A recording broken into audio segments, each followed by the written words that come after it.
करोमि तत्तदखिलं शम्भो शिव शम्भो तवाराधनो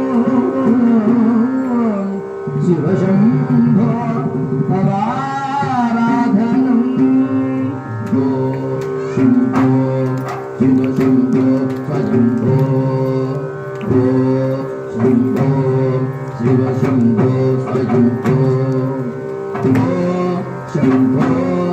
शिव शम्भो स्वशम्भो